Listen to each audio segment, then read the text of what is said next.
इतने मधुर हमारी बोल हो, पिया हमसे न बोलाई। इतने मधुर हमारी बोल हो, पिया हमसे न बोलाई। हमारी कोयल ऐसी बोल हो, पिया हमसे न बोलाई। हमारी कोयल ऐसी बोल हो, पिया हमसे न बोलाई।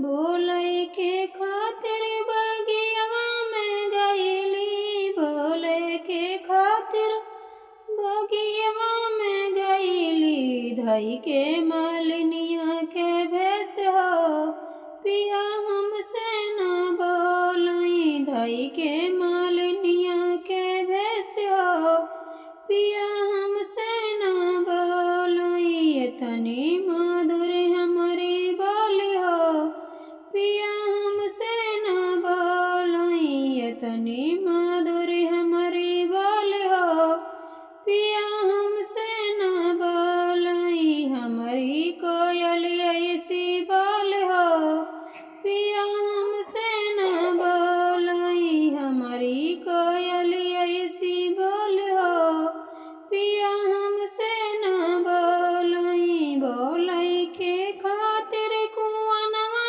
पे गईली, बोलाई के खातिर कुआनवा पे गईली। धई के महरनिया के भेस हो, पिया हमसे न बोलाई। धई के महरनिया के भेस हो, पिया हमसे न बोलाई। इतनी मधुर हमारी बोल हो, पिया हमसे न बोलाई। इतनी मधुर हमारी बोल हो, पिया हमसे न बोलाई। हमारी कोयल ऐसी बोल हो, पिया हमसे न बोलाई। बोले के खातिर तालों पे गईली, बोले के खातिर तालों पे गईली। धई के धोबिनिया के भेस हो, पिया हमसे न बोल। धई के धोबिनिया के भेस हो, पिया हमसे न बोल। इतनी मधुर हमारी बोल हो, पिया हमसे न बोल। इतनी मधुर हमारी बोल हो, पिया हमसे न बोल।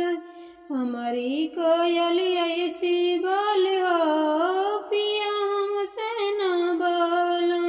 हमारी कोयल ऐसी बोल हो, पिया हमसे न बोल।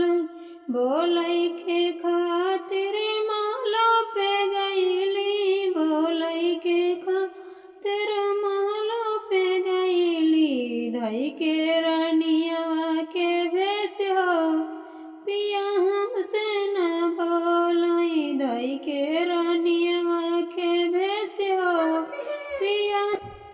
धई के रानिया के भेस हो, पिया हमसे न बोलाई। धई के रानी के भेस हो, पिया हमसे न बोलाई। इतनी मधुर हमारी बोल हो, पिया हमसे न बोलाई। इतनी मधुर हमारी बोल हो, पिया हमसे न बोलाई। हमारी कोयल